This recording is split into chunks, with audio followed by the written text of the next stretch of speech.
This time on Captain Chaos's laboratory, we are working on a Mr. Christmas Gold Label World's Fair Ferris wheel. So here she be. It's a small Ferris wheel compared to a lot of the Ferris wheels that I come across. It's only, I don't know, about 8 inches wide, 10 inches tall. So it's a relatively small one, but of course it's here because it doesn't work. So if I turn it on, it works. If it didn't work, it's clicking. So it's got a broken gear, either up here in the hub or down here in the base. But the lights work, which is nice. See if the volume works.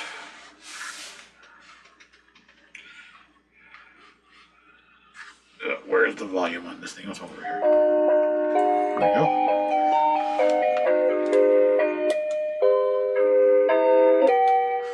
The button works.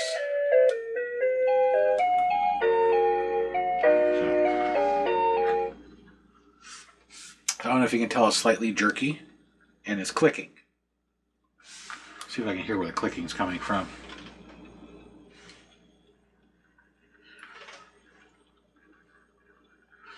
Sounds like the clicking is coming from this box. So I believe I have a cracked gear. When it was given to me, the thing just sat there and shuddered and just went clack, clack. So it's got a broken gear. And probably when I set it down on here, it dislodged from the split, so now it can actually rotate again. But that's why it's here. It has an intermittent issue, which isn't going to work because the camera's on.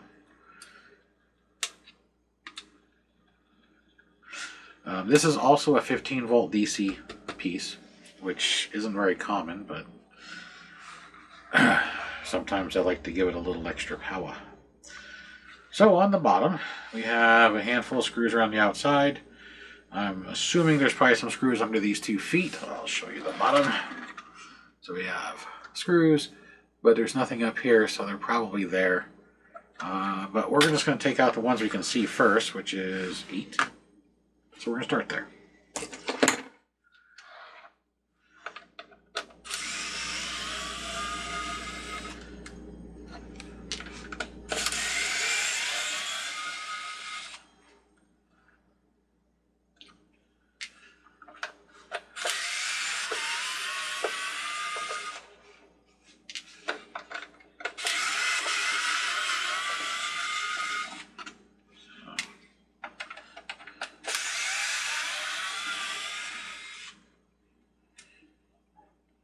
I don't know what years this is from because it just has a date code of N29. And I don't know the breakdown of the Mr. Christmas date codes.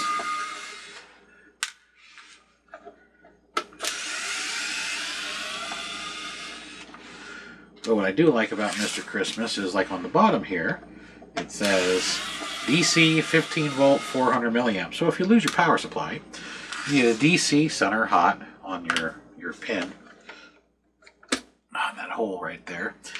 15 volts at 400 milliamps. So if you find one at a Goodwill as an example that is let's say 15 volts but it's 800 milliamps, it'll still work because you're putting out enough power. And this does not move, so I'm going to now remove these feet, and there are screws in there.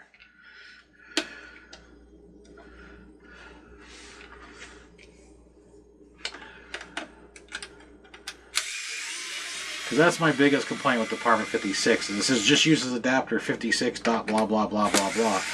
But it doesn't tell you the voltage or the amperage.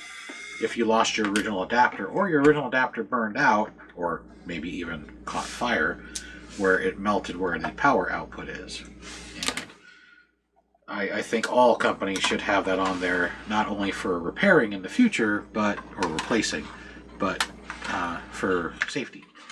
So you can make sure you don't overpower your wall socket or power strip. You can do some simple math. So 400 milliamps is just under a half amp, and a standard wall socket can handle 15 as far as the entire chain. So the max on that circuit breaker is 15. So you could put, I don't know, what, about 20, 30 of these at 400 milliamps and not overload your breaker. Of course, most of them run under that 400 milliamps, but that just gives you an easy way. That's why I like when they actually have the information. All right, let's get back to the meats of this thing. There's your gearbox. There's your motor, the standard Mr. Christmas use all motor. And I don't see the gear that's having the issue, but that doesn't mean anything because I can't see all the gears. So I'm going to take the plate off the gearbox.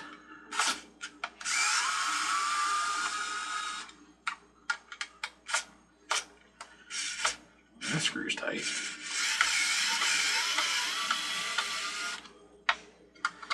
So there's 4 screws, 2 by the motor, 2 on the opposite end.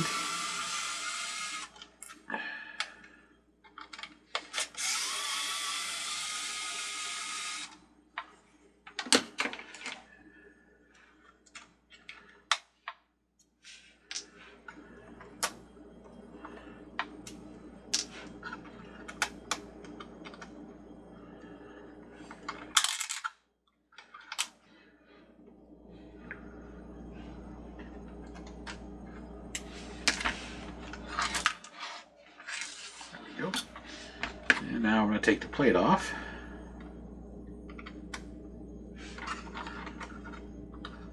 There we go. Here's a bushing. We'll see if we can get some of these gears out and take a closer look at them. They're really recessed in there, so they're kind of a pain to get to. So this gear is the one that normally breaks.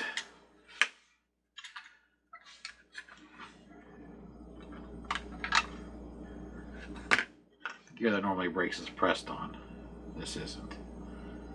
These gears look good. They're nice and white. They're not yellowed from age.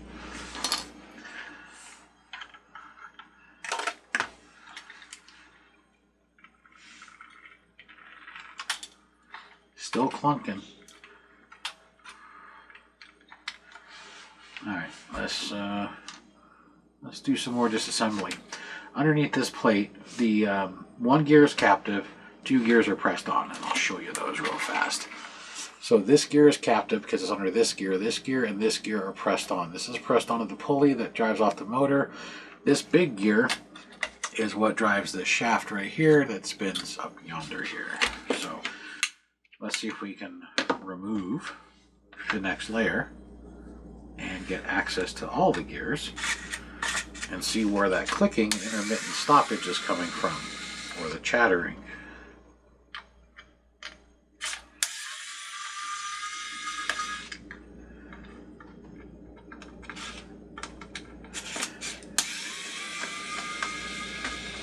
So there's only 3 screws to pull the top plate in, pulls the rest of the gear pack and the motor.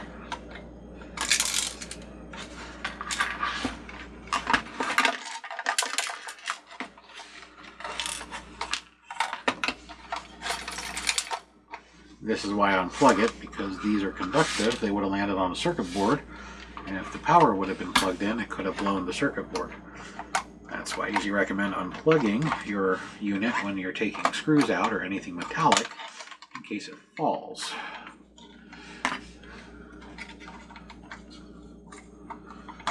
Alright, so I have this unhooked, but this blue plastic is now interfering with everything.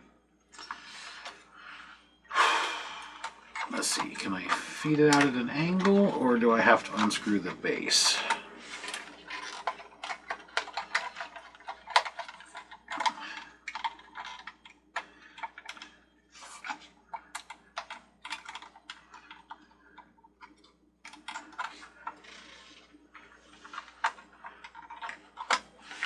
Alright, so right now the motor wire is causing me a problem. So I have it wrapped around this peg right here. I'm going to have to loosen the circuit board to give me some slack on the motor wire, and I should be able to get it out.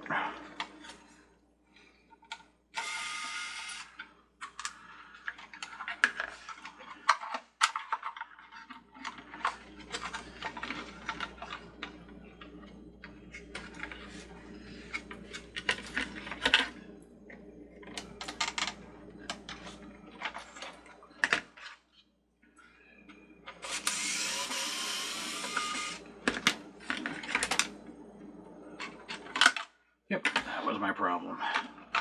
So they use the motor wire to keep it captive. So there's the mechanism. Belt looks good. Now we can check the gears.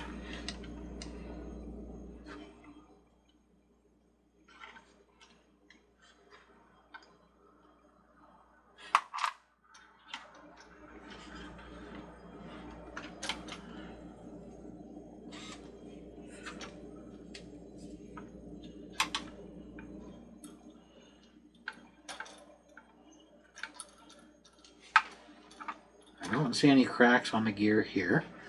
I don't see any cracks on the gear here. That's your main drive gear. But I don't know if you noticed one thing about this. There's no lubrication. This thing is dry. There's nothing. There's no grease, no nothing. I'm wondering if it's binding because it's dry. So why don't I lubricate this? Let's reassemble it, lubricate it, and see if it works better. If it doesn't, then the problem's up here, and the clicking is just being transferred down the shaft into the main gearbox. Because the clicking definitely, to me, sounded like it was down in the bottom. So let's get this thing back into its housing. So, for the circuit board.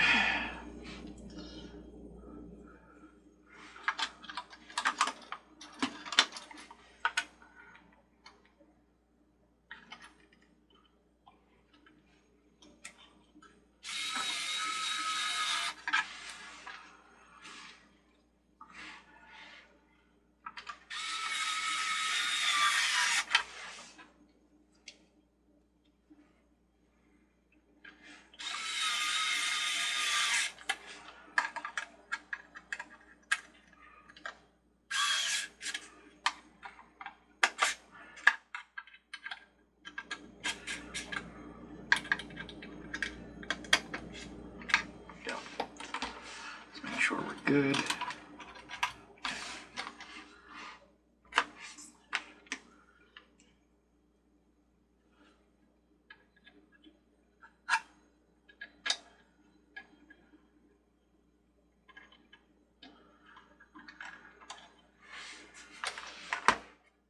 So gears back in. Now we're going to put the cover back on.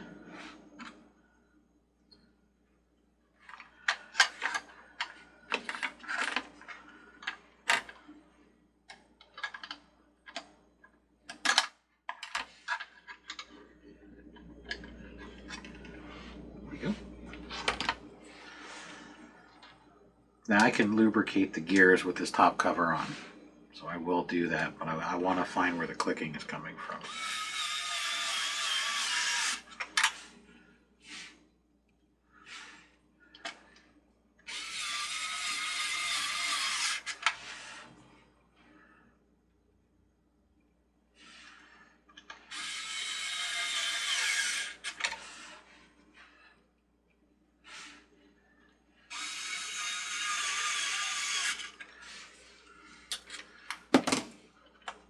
Now to make sure there's no binding. It looks okay. It should not rotate on its own, because that means you have a broken gear or a broken belt. I'm going to put the circuit board in correctly, and then I'm going to plug it in and watch the gears. Make sure that it's absolutely not binding under its own power. And then we'll probably take a look at the top. I also put the wire back under the standoff. And they probably do that for wire management to keep it away from anything moving. So we'll put it back the way they had it.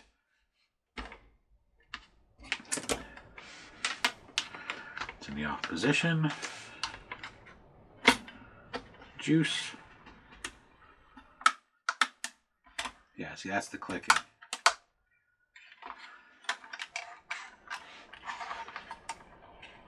That's what it was doing earlier. That's what it was doing when it was given to me. It was clacking like that. It's jumping. So let's look up in here.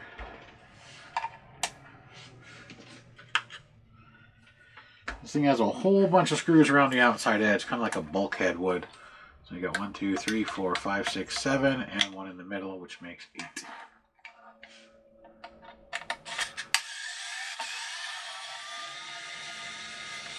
These screws are painted gold. they're not brass because they're magnetic. They're not very magnetic, but they are magnetic. They're probably just plated or painted. But that's so they blend into the brass looking housing here.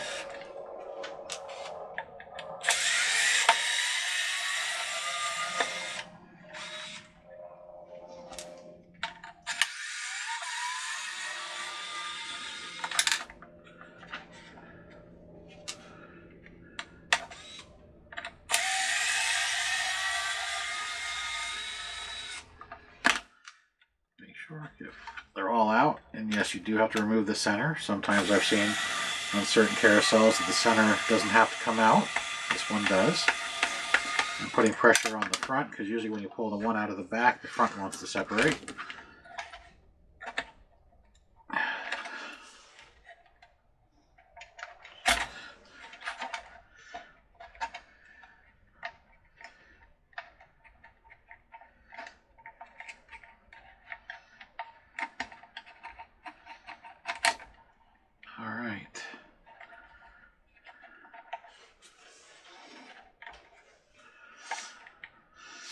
So there's a wire attached to it,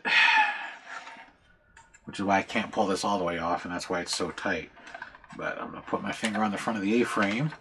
That way you can see the drive gear, the worm gear, there's the ring gear. I'm going to inspect them now.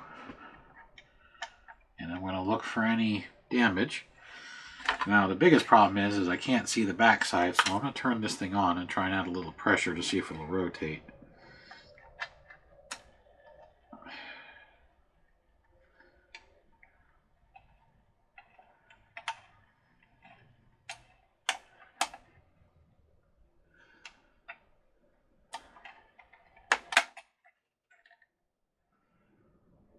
Okay, I don't think we have any damage on any of the gears. I think the problem is, I think it's dry and it's out of alignment. I'm going to go definitely out of alignment. The reason I say that is there's damage on the A-frame where the wheel is hitting. So I showed you how to take it apart. So you can take it apart and fix it now. This gear technically shouldn't break. This worm gear right here, it's really thick. They do break, and you can find replacements with Happy Holidays parts. He generally has them lying around. But they are kind of a pain in the rear, I'm not going to lie. Alright, so I'm going to try and get this back together now. You got to make sure it's lined up, because this is also half of the rotor that runs the lighting. So you got to make sure it's aligned correctly, or else it's not going to work. And it came out of alignment. Let's try that.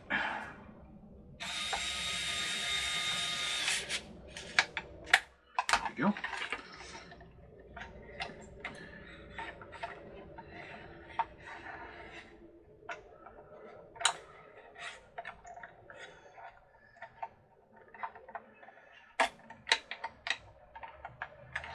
So this bar on the bottom, which I'll show you here in just a moment once I clip it back on, that's your alignment bar. That's the bar this bar right here. This bar pushes, I don't know if you can see in the camera, the wheel is, the bottom is too far over. See how I can flex it? This bar, when you push it up, pushes the wheel center. So, and that's why it's rubbing. So that's definitely an important bar. I'm going to put the cap on first, because that adds a little structure.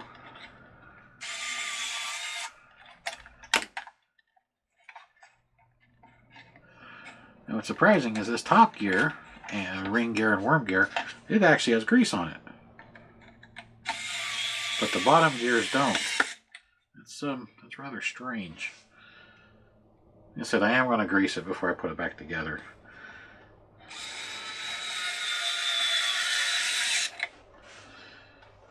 first things first. Let's get the outer screws in.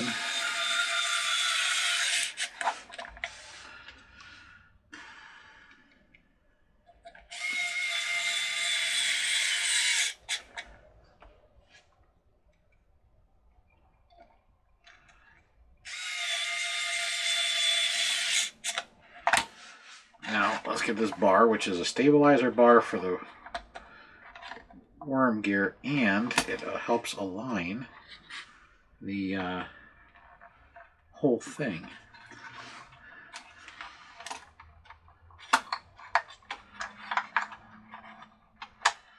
So it keeps everything squared to itself. This is some pretty thin plastic.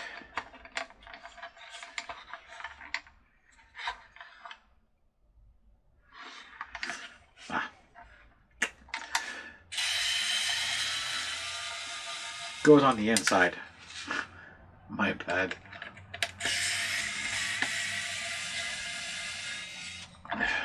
There's a notch for it.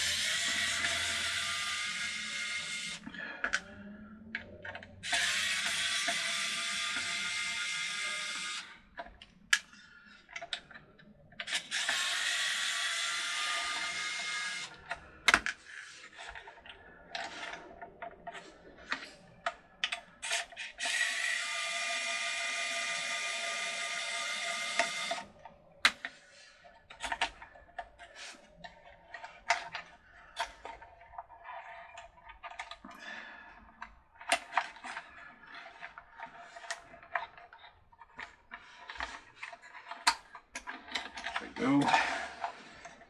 And it's now inside the bottom. As soon as I get this screwed in, I'll try and show you.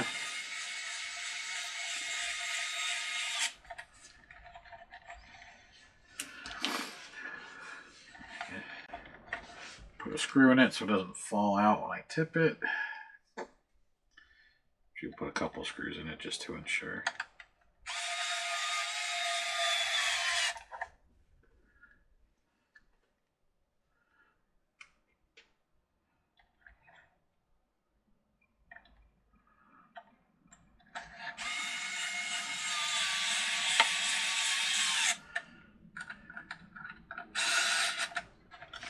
One more screw for good measure, and then I'll show you what I'm talking about.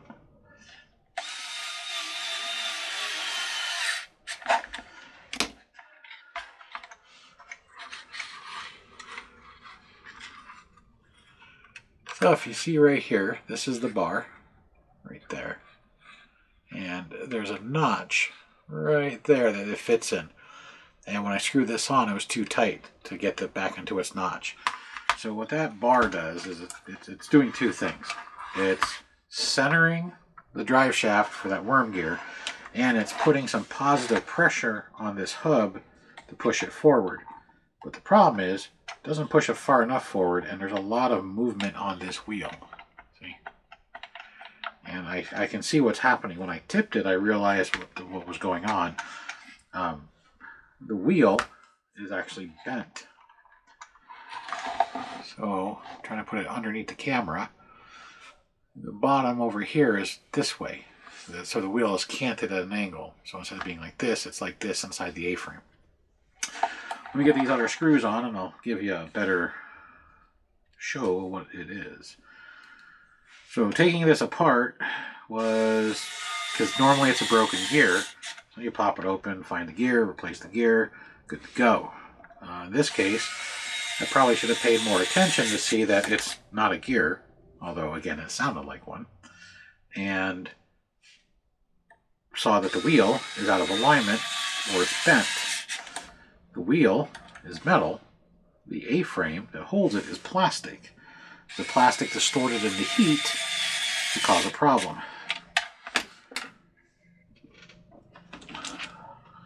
So I'm just going to snug them up with a manual screwdriver real quick.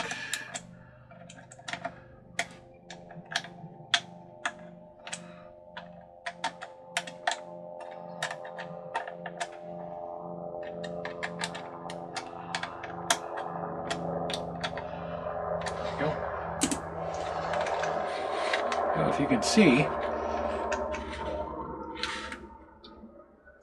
See the wheel right there? That's the problem. The problem is it's tipped. So let's see how we're going to fix that.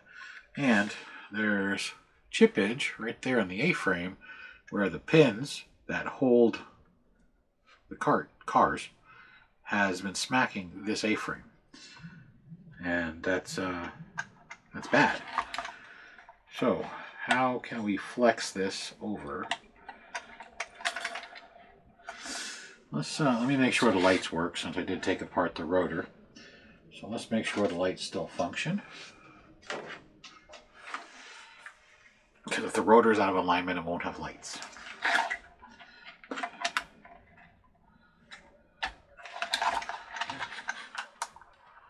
Lights work.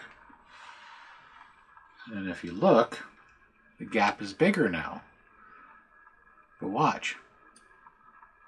It's getting closer. Wheel's bent.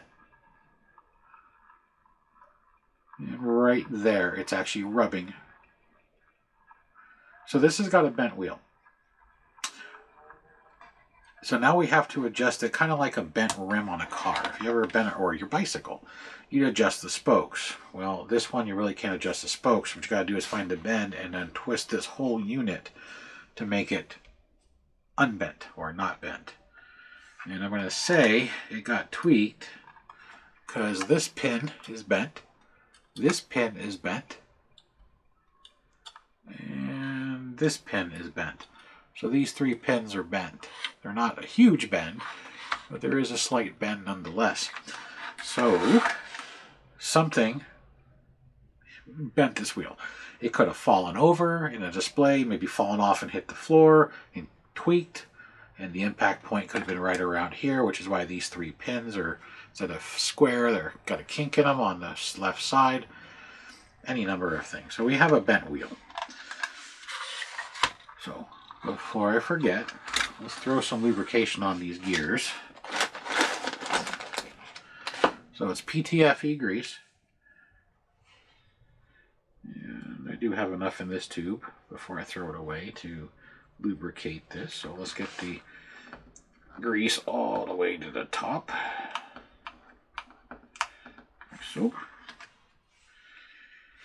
And let's add some lubrication. There we go. There we go.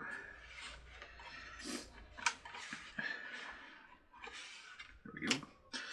And now we're going to turn it on so we can run the lubrication through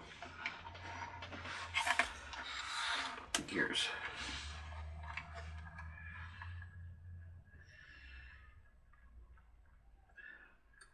I'm watching the lubrication to make sure it gets around all the teeth and where it needs to go. Squeeze a little bit more.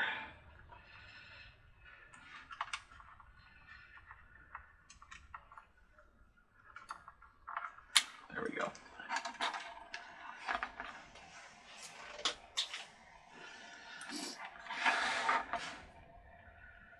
And now I want to find the part that's closest and then bring it up to the top, and actually I should probably bring it to the side so I can try and twist the wheel with two hands. So it's closest right here.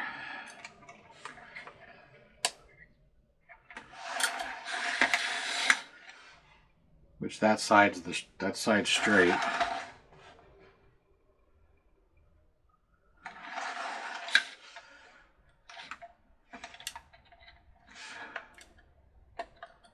You can see how much flex is in this thing. So let's see, is that going to fix it, or has that made it worse?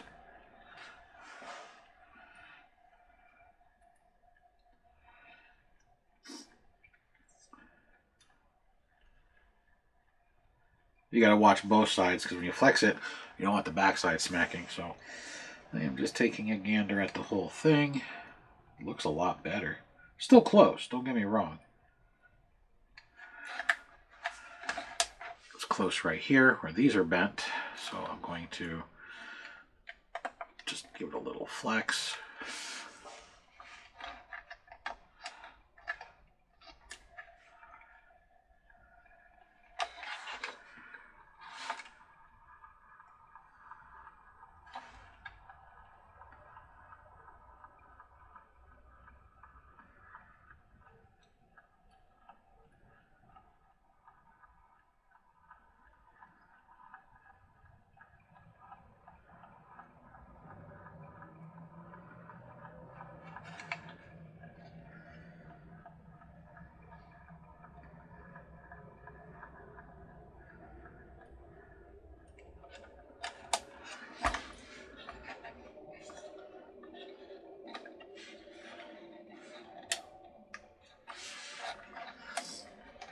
It's a process.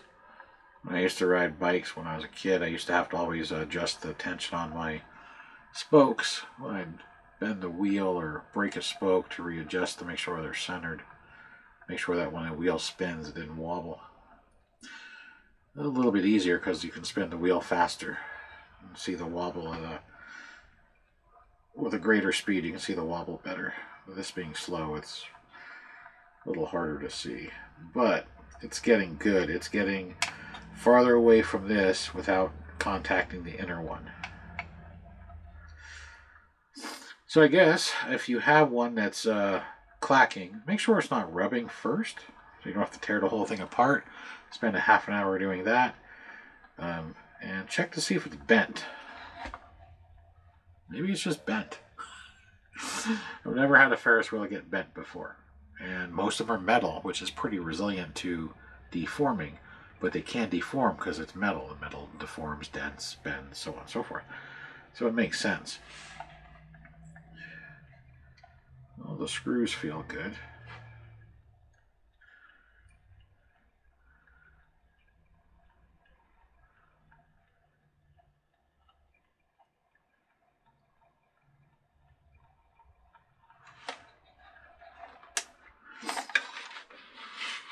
Alright, before I put it back on, I'm going to check the tension on the A-frame screws. I can do that without doing anything because they're accessible above and below the circuit board.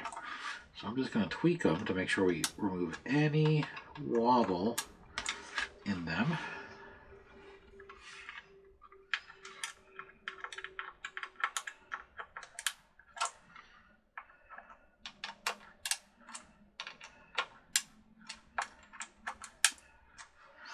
Did get some movement out of them. And let's get this base on while we're here.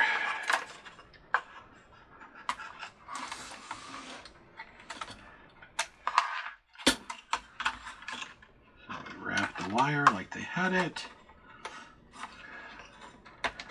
Go. They're just wrapping the wire for cable management, nothing more. Another thing is when you set it down, if you're putting a lot of pressure on it, that technically could bend it, but probably not.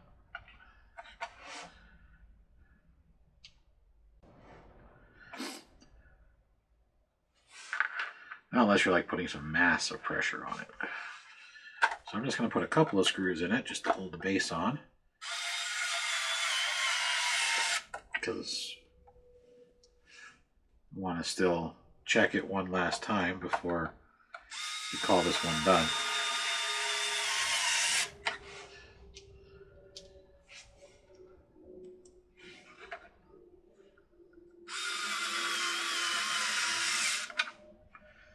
One more screw on this side to hold this corner flush, and then we'll fire it up again.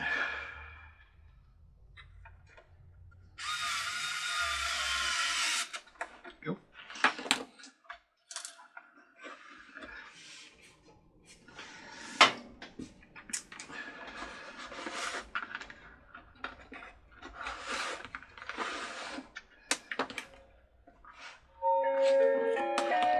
Because we can listen to some music while this is happening.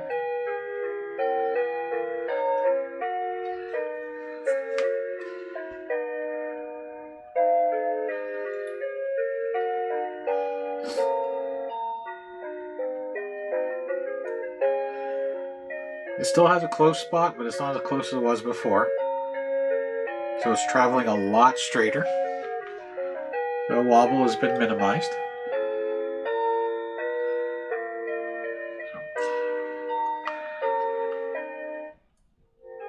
So if you have this piece and it's clacking, before you assume it's a broken gear like I did, save yourself a little hassle, set it on its feet, turn it on, and see if these pins that hold all the cars in are smacking the A-frame.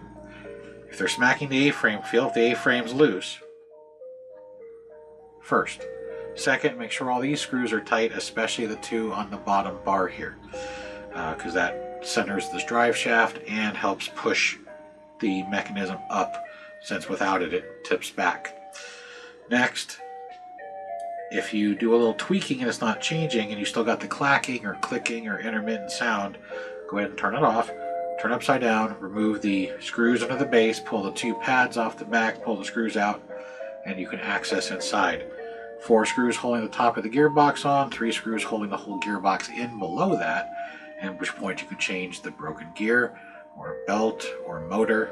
Really accessible. These older gold label edition Mr. Christmas, whether it's the Ferris wheel or carousel or what have you, they're really easy to get into and they're really accessible. There's not a lot inside that's in your way to access things. Just be aware of the wire management, because all the ones I've worked on so far, they have wire management where they have the wires wrapped around stuff, but that's because the wires are so long. As you saw, that whole base I had sitting over here because it had a good 12-14 inches of wire attached to it for the speaker.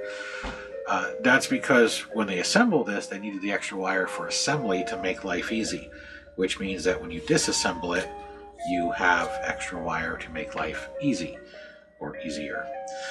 When you do take it apart, be careful. This is a plastic piece, except for the wheel, which is metal. And you can break off the flags or the characters very easily, like real easily.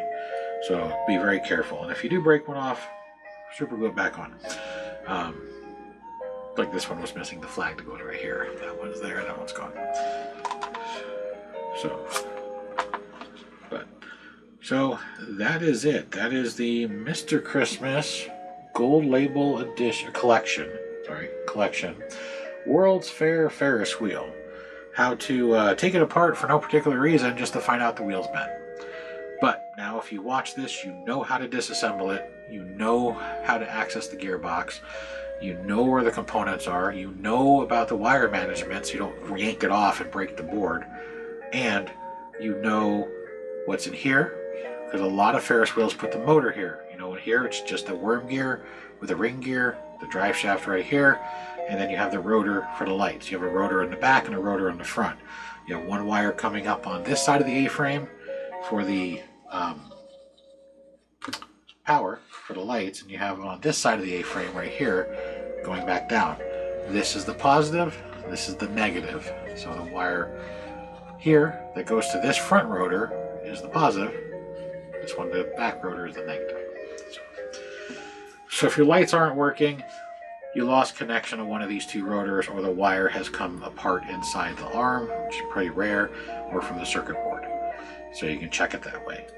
But the wire in the front's red, the wire in the back is black. But these lights are working beautifully, like they're supposed to. So, there you go. That's it for this one. If you have any questions, comments, so on and so forth, go ahead and stick them below. But this is how you fix a non-fix issue inside the Mr. Christmas Ferris wheel. Check your wheel. Make sure it's not bent. I'm going to have to do that because I got a couple more carousels that have issues. If it's not obviously a bad belt and or motor, then I'll check the wheel to make sure it actually spins in the middle of the A-frame without rubbing. So, thanks for watching. See you on the next one.